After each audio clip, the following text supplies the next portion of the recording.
जरा सोचिए, नल खोलो और पानी की एक बूंद भी ना आए। भारत के सबसे सूखे राज्यों में से एक राजस्थान में कई लोगों के लिए ये एक रोज की हकीकत रही है। लेकिन अब एक बहुत बड़ा मिशन इसे बदलने का वादा कर रहा है। आज हम इसी के बारे में बात करने वाले हैं। राजस्थान का जल जीवन मिशन, जो हर घर तक साफ पानी पहुंचाने की एक जबरदस्त कोशिश है।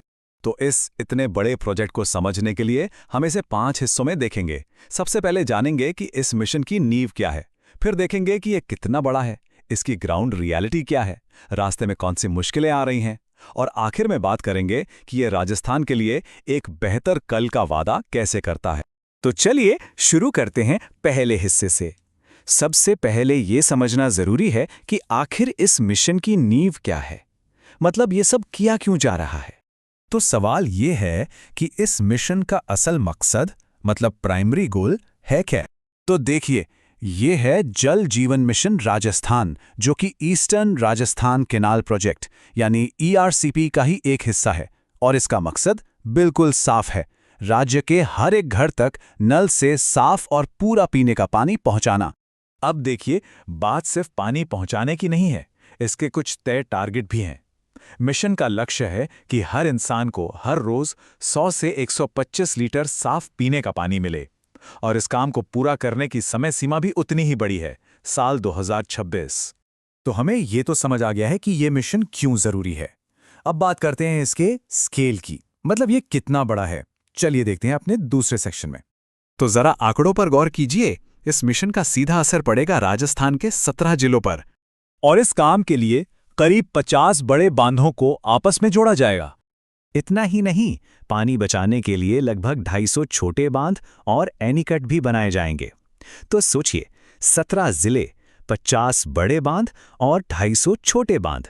इन आंकड़ों से ही इस प्रोजेक्ट के विशालकाय होने का अंदाजा लग जाता है। ठीक है, बड़े बड़े लक्ष्य और आंकड़ों की बात तो हो गई, पर अब आते हैं ग्राउंड रियलिटी पर, मतलब जमीन पर यह मिशन कैसे काम कर रहा है और इसमें आम लोगों की क्या भूमिका है। अच्छा, एक सवाल जो अक्सर मन में आता है वो ये कि क्या ये मिशन सिर्फ गांव के लिए है? जी नहीं, ऐसा बिल्कुल नहीं है। ये मिशन राज्य के ग्रामीण और शहरी दोनों इलाकों में पानी की सप्लाई पक्की करने के लिए बनाया गया है।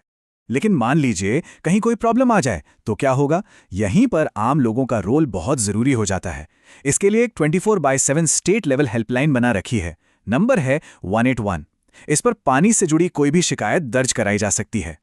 और इसका पूरा एक सिस्टम बना हुआ है। लोग 181 पर कॉल करते हैं, उनकी कंप्लेंट रजिस्टर होती है और फिर उसे आगे भेज दिया जाता है। इसके बाद हर ब्लॉक लेवल पर जो स्पेशल टीमें हैं वो फौरन एक्शन लेती हैं। अब देखिए, इतना बड़ा मिशन है तो जाहिर है इसमें चैलेंजेस भी होंगे। तो हमारा चौथा सेक्शन इसी पर है कि पानी की सप्लाई में क्या क्या मुश्किलें आती हैं और उन्हें दूर करने के लिए क्या कदम उठाए जा रहे हैं। अक्सर जो आम दिक्कतें सामने आती हैं उनमें शामिल हैं पुरानी पाइपलाइनों में लीकेज, कोई तकनीकी खराबी या फिर अवैध कनेक्शन। ये वो परेशानियां हैं जिनसे टीमों को रोज ही जूझना पड़ता है। और इन प्रॉब्लम्स को सॉल्व करने का काम सिर्फ दिन में नहीं होता। टीमें रात दिन लगी रहती हैं ताकि अगले दिन लोगों को पानी की किल्लत ना हो। और ये जो डेडिकेशन है, ये सच में देखने लायक है। तो फिर इन सब चीज़ों को मॉनिटर कैसे किया जाता है? इसके लिए 3 लेवल पर काम होता है। एक तो डिपार्टमेंट की टीमें रेगुलर इंस्पेक्शन करती हैं, दूसरा आम लोगों से फीडबैक लिया जाता है, और तीसरा सीनियर अधिकारी भी टाइम टू टाइम रिव्यू करते हैं। चलिए अब आते हैं अपने आखिरी हिस्से पर, एक स्थायी जल भविष्य। मतलब जब ये मिशन 2026 में पूरा हो जाएगा तो उसके बाद राजस्थान का भविष्य कैसा होगा, इसका लॉन्ग टर्म असर क्या पड़ेगा। देखिए, इस मिशन का जो सबसे बड़ा विजन है वो बिल्कुल साफ है कि राजस्थान के हर एक इंसान तक, चाहे वो कितने भी दूर दराज के इलाके में क्यों ना रहता हो, भरोसेमंद और अच्छी क्वालिटी का पीने का पानी पहुंचे। लेकिन यहां एक बड़ा सवाल उठता है, क्या ये सिर्फ सरकार की ही जिम्मेदारी है?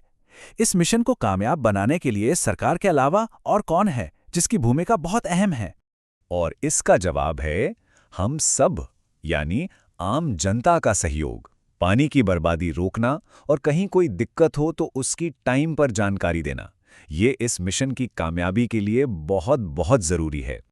आखिर में सारी बात इसी एक मजबूत कमिटमेंट पर आकर टिकती है कि राजस्थान सरकार प्रदेश के हर निवासी तक स्वच्छ जल पहुंचाने के लिए प्रतिबद्ध है।